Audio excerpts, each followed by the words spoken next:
everybody. Good morning. Good morning. Chad, what's up, brother? Mr. Scott's in the house over here. Mike is here. Good morning, Chris. Sandy, as always, is here. So, guys, this is getting crazy.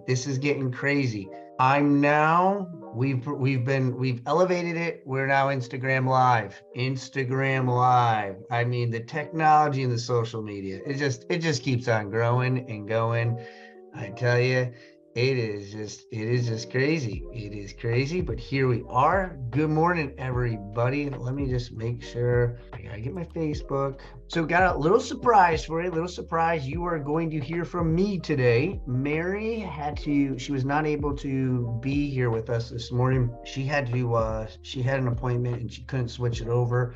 So I just always appreciate Chad and Christian and Mary. They're always working to try to make it work, and sometimes it doesn't. So I will be leading today. I got a good topic today, though. This is one of my favorite topics I'll be talking about today. I'm going to be a little Bible stuff coming in here today, so just fasten your seatbelts for all my Bible people. They're probably going to say, Brock, you didn't say that, right? I'm just telling you, I'm just trying to get back, just reading some of the passages that I have on here, but I really, really love this topic that we have. So we will start off with our affirmation as we do each and every morning, as we say together, something good is going to happen to me. Something good is going to happen through me. So good morning, Akimi. Daniel's here. Colin from Seattle. So guys, today's topic, and let me get my notes. I got to have my notes here for this because sometimes I can get a little sideways on this, because this is a really, really good topic that I find very fascinating to me. And the reason why is because I think there's two components. And the two components we're going to talk about today, Colin, are the seed and the soil. The seed and the soil. And they talk a lot about it in the Bible, and they talk a lot about it in different terms. Jim Rohn talks about the seed. What you plant is what you reap in the fall. Best time to plant in the spring. There's so many different illustrations on this. Good morning, Sierra. And so, Claudia, when I look at this, I said, all right, the seed. Les Brown says this: the seed is what the seed is. Like, if you plant an apple seed, like what's gonna grow, right? An orange tree, a tomato plant? Like, no, like a seed is what it is, and that is the gift that God gave you, and that seed is you, okay? You are the seed. You are the seed that was planted, that you have. And like Les Brown says, an apple tree is always going to be an apple tree. You're not going to like go in and plant the seed and then like come in the fall or a couple years later and be like, really wonder what's going to be I really wonder what it's going to come out of here. Like what's going to be planted here, or what's going to grow. We know it's an apple tree. But here's the thought process that I have with you guys. We don't know how big the plant is actually going to grow, right? Would you agree with me, everybody, that if we plant an apple seed, we are going to get an apple tree, correct? Would we all agree? But is it fair to say, Akimi and Karen, that we don't know how big the apple tree is actually going to get? Yes or no on that? Yes or no? Do we actually know how big the apple tree is going to get, right? So what happens is that the seed will only grow. It has to be bigger than what the seed is, meaning this, that if I plant a seed in a small little teacup, do I reduce the chances of that plant actually growing to its fullest potential? What do you guys think? Yes or no, right? It's a pretty obvious answer. Duh. The answer is no. Like, it's only going to grow this big, Brock. And so is it possible that you can be a good seed planted in bad soil? So I'm going to go to the Bible side. Okay, everybody bear with me. I'm not a complete, I learn and I read part of the Bible, but I'm going to read to you a couple of clips that when I was researching this morning, and then I'm really going to get into the soil part, because the soil is really where it takes place. And so when I look at this, Melissa, here's from Matthew's. Okay, Matthew chapter 13 states this: some seed fell on rocky ground where there was little soil. The seed soon sprouted, though, but when the sun came out, it burnt the young plants. The seed on rocky ground represents that people who respond along with the internal enthusiasm, meaning if you plant the seed and you just let it fall wherever you want it to fall, when the environment comes into play with outside distractions, sun, rain, and everything else take shape, if it's not planted in the correct spot, it will grow for a little bit, but it'll eventually die. Okay, basically in a nutshell is what takes place on that. That's why it says you could have a good seed, but it could be planted in an environment that is not conducive for growth. Would we agree with that? Would we agree that is possible to take place? Now, this other line that I took from here, and this is in Luke 8. Jesus tells the parable of the sower. Okay, Luke 8, the parable of the sower that we've all heard. And it says in the passage, Jesus described someone planting seeds into 4 types of soil: the hard path, rocky, thorny, and good soil. Other than the hard path, every soil is capable of producing a plant of some sort. Although they had the potential, it was not fully realized due to the internal or external variables. Those variables robbed the soil of nutrients, water, and sunlight, making whatever might grow vulnerable and doomed to die. Now, where am I going with this? This is where it gets real serious. This is where it really starts to take shape. See, when I was born, God gave me a gift, okay? Throughout the growth of me, Brock Zevan here, I was trying to find myself. And how many of you can envision that when you get these seeds, and I just did it with my kids, that we take the seed and we start it off in a little teacup, right? We start off in a small little thing. We don't just take the seed and we don't throw it in a big garden and say, here you go. I hope everything's going to work out. Now, some of us, unfortunately, that takes shape, but typically you start in this small little teacup. See, the soil, everybody, is your environment. The soil is your environment and where you are. Some of us, unfortunately, are put in an environment from birth that we are put in a challenging spot. And some of you right now are thinking back to your youth of maybe your parents. Maybe you came from an abusive relationship. Maybe your parents were abusive. Maybe you had a relationship that wasn't very good with your mother or your father. Or maybe you came from a broken family. And see, the broken family, what hurts me is because my family is broken, and my son Bryce will never know what it's like to have the traditional family of a mother and a father. So I think about these crazy thoughts in my head. But see, the soil is the environment that we're in. And the soil is what allows us to flourish and grow. Just like I said, the apple seed, we know it's going to be an apple seed, but we don't know how big it's going to get. And so during my youth, as I'm growing up, my parents put me in this little teacup and they protected me and they took care of me. And I wasn't in a broken family by any means. The challenge with my growth with my family as I got older was that I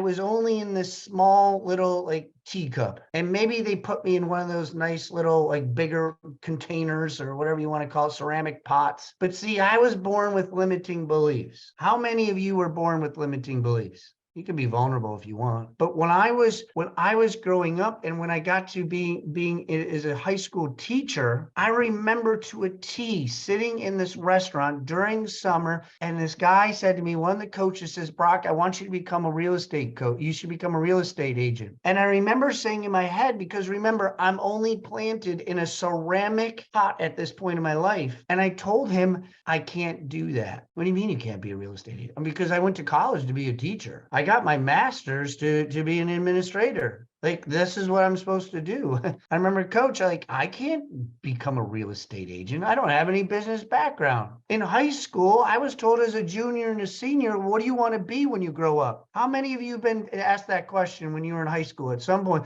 What do you want to be when you grow up? And at 16, 17, 18 years old, I'm trying to figure out what do you mean? What do I want to be when I grow up? I got to make this decision right now. But that's what I was told because I was planted in a ceramic pot. Beautiful pot. It was taken care of, nurtured, and everything else, but that's all I knew. And so as he tried to explain to me, he's like, oh no, you could become this. Yet I was still hesitant about it, but I was like, okay, well, if you think I can do that, And so what happened is the limiting belief was removed from me.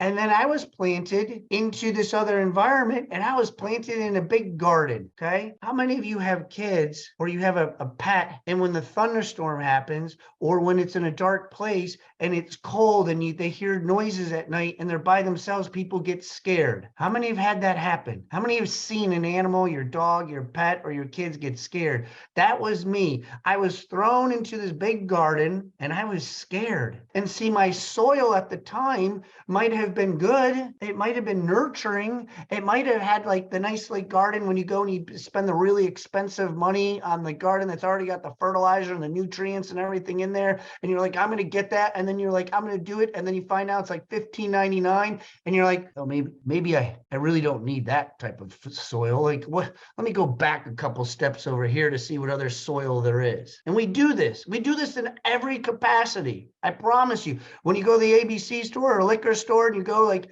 I'm going to get Tito's or I'm going to get the Absolute, and you're like, damn, that's really expensive. Let me see if there's something else. Like in every capacity, we look at the cost of what it is. And we did this in our soil and in our environment, and all this thing takes shape. And what happens is when we shortchange ourselves, the seed that is us, and we plant it into the ground, the roots can't grow. Would we agree that if I'm kept myself in the environment of a small little cup, my roots can only get so big? And so when I was planted, when I left the ceramic pot, because I grew out of it and I removed this limiting beliefs, which many of us have limiting beliefs. You could argue with me all day, but we all have a limiting beliefs of some nature. And I was planted in this big ass garden. I got scared and fear started to take over because I didn't know what environment I was in. I'm like, what is going on with this? This is crazy. All these extreme conditions started to take place because I wasn't in my normal habitat. Rain, thunderstorms, intense heat. I didn't have maybe some of the nurturing care that I was given.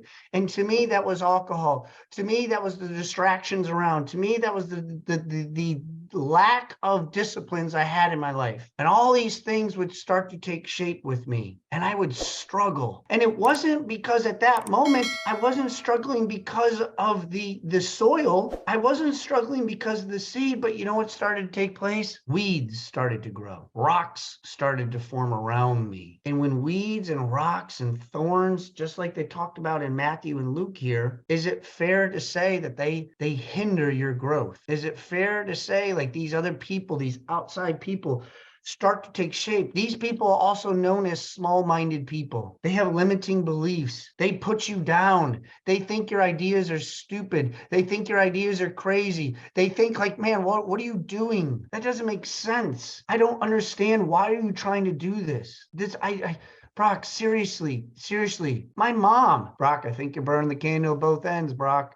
I think you're doing too much, Brock. You're going to get yourself sick, Brock. I don't know about this. See, it doesn't mean that my mom doesn't care about me. She cares about me because she wants me back in my ceramic pot. And we keep our kids in the ceramic pot. We want them to grow, but we still want to nurture them. And sometimes that pain of watching our kids grow is what they need. I truly believe that. Because sometimes I wonder if I was put in the garden sooner, that maybe I'd be a different person. But at the same token, God's plan for me was to go in this direction. And then what happened is when I started to actually feel comfort, because pain is part of growth. I'm just telling you this right now. For those that are scared of pain, it is part of growth and you have to grow through it. And there's different parts of growth. And the growth takes place in a word that we call courage. And I wrote down several things about courage because some of us on here are lacking courage. And that is because the fear sets inside of your mindset.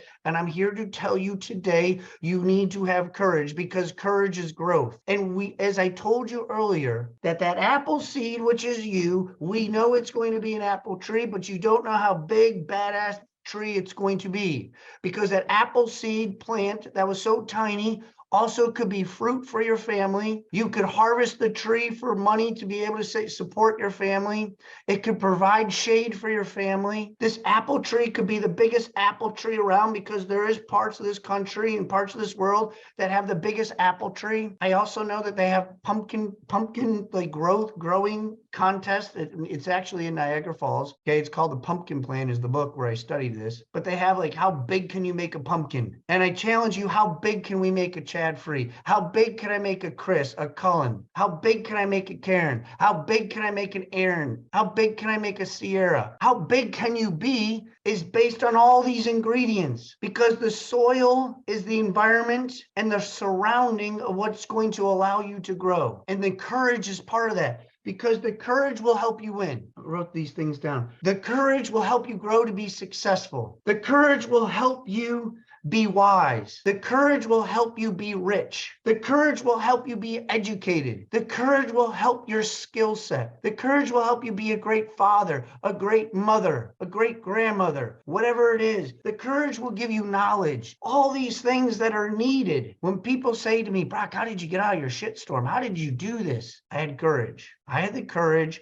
that when I was in a big ass garden, and sometimes you're alone, and sometimes it's dark, and sometimes it's scary, but in that moment, when you plant your seed deep, it doesn't matter the windstorms, it doesn't matter how much rain, it doesn't matter how much sun. In those moments is when the seed grows, and all of you have an opportunity today to grow your seed, which is you. And I'm going to challenge you to reflect and look at your soil. Is your soil helping you grow? Do you have enough people in your environment? I say to myself many, many times, I write it down. Who do I need to talk to? It's actually written on my whiteboard over here. And it reminds, who do I need to talk to today to help me grow 1%? That is my line that I say. Who do I need to be around? Who do I need to talk to grow my 1% today? Because I know that my soil is so important, because it helped me get to where I am today. I am a seed. God gave me everything in my seed at the moment of birth. It is now up to me to find the soil, to find the right soil,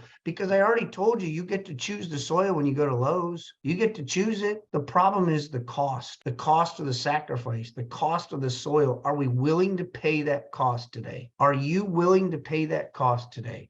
Are you willing to step outside? This whole Instagram thing is new to me. I was nervous as be. I'm like, now I'm going to do Facebook. We got 2 channels on Facebook. Now I'm on Zoom. We record it, goes to YouTube, and now Instagram. I don't even know how this is going to look. I don't know. But not one person on here has said to me, hey, Rachel, has said to me, Brock, this is stupid on here today because you're trying to do too much. Now, one person said to me, you are doing too much, Brock, because you're on Instagram and this. Like, what are you trying to do? Like, nobody said anything. In my head, though, I had immediate limiting belief. I'm like, maybe I'm doing like there's 3 of me on the screen right now. But the only way to do it is to try. The only way to do it is to face my fear and be like, you know what? Hell, I'll just throw it on here, see what happens. If somebody doesn't like it, they'll just tell me, and I'll just go from there. And I really, and honestly, when you plant and you're growing, think about this. Think about the tree. Can the tree control the thunderstorms? Can the tree control the sunlight? Can the tree control the rain? No. And excuse my language, but it doesn't give a shit what the hell's going on around it. It just keeps growing because it knew the time period it planted itself in the soil, it was freaking going to grow. It knew that I got myself with the right roots. It doesn't matter how bad the storm is, how much sun you give me. I will stay here. I will plant myself with the deepest roots. And when the rain and the drought comes, it doesn't matter because my roots are so deep, I'll keep going because we know, why do we dig a well? It's because we know that there's water down below. And if you know that, then you got to get your roots deeper. You got to have the courage to keep digging your roots and digging into the ground. But do you think the deeper you go, the easier it is? Hell no, if you're thinking that. I'm just telling you right now. But you know what? When that bad storm comes, when that category 4 storm comes, because it will happen at some point, everybody has a different category 4. Is it safe to say that there are some trees that stay alive and still are there after a category 4 hurricane? Yeah. And you too have the same ability. So I want you to think about this as we end. That I want you to think about this plant, the seed that you are, that I want you to grow on 2 ends. Don't let anybody tell you you're outdoing yourself. Don't let anybody tell you, I need you to grow on both ends. I need you to grow deep with your roots, and I need you to stretch as high as you possibly can stretch. And when you think you reached your limit, I want you to keep going, and I want you to keep growing. I want you to keep, because you are planting your soil every day. Every day you're tilling, every day you're cultivating, every day you're weeding, every day you're removing rocks. Every day these things are taking shape. You're building yourself to grow, because you're going to be the biggest badass tree that there is, because that is you, the seed in itself. Have the courage to grow. Have the courage to face your fears and just to keep on growing. Guys, that is what I got today in the soil versus the seed. And hopefully you were able to pull something out of it. Instagram, I don't know what to say to you, because I don't know how to communicate to you, but you know what? You're here. If anybody's got anything they want to add or say, Mike Cashman, I appreciate that. For those in Facebook world, if there's anything there that you like, give me a heart, give me a thumbs up. For those in the Zoom world, give me a love, give me a heart. Tell me if you didn't like it. I don't care. I'll still be here Friday anyways, but let me know if there's anything anybody wants to add or say. Awesome, man. That was great. And I'm reminded of John Maxwell talks about, we are the only creature that gets to decide how much we grow. Mm-hmm. Everything else grows to its max. Even if it's got a defect that keeps it from growing to the maximum of that species, that individual thing grows to the maximum of its potential, except us. We decide how much we want to grow. Yep. I actually get challenged sometimes. Like, I'll see a tree, like I think crazy things, guys. I really do. I'm just like, how big did that tree really, like, how did this tree, like, how long did it take to grow? How long did it take to get to this size? Because I know at some point it was a small little tree. I studied, like, I look at crazy things, but then it motivates me, because I'm like, how many storms did that tree go through? How many windstorms does this tree go through? Yet it's still there. It still provides shade, and it's actually breathtaking. I've never seen the trees in California, the sequoias, but I really, really would love to see them, because I'm just fascinated by the growth and the longevity. And we all have that same opportunity. We really do. Thanks, Chad. I appreciate your comments. Claudia, thank you so much. Daniel, appreciate you, brother. Guys, that is what I got going on here today. Mike, thank you so much, buddy, for your comments. Instagram, thank you so much. I have to like look down here for Instagram. So I don't know. It was fun. It was fun being on Instagram as well. Thank you guys so much. Tomorrow, man, Chad's going to be here tomorrow. I'm excited to have Chad here. Chad and Christian switched it up. So Chad will be here tomorrow at 8:15, and then we'll be back Friday for our Figure It Out Friday. Guys, thank you so much. God bless you all. Go be that seed. Go find your soil today, and keep on growing. See ya.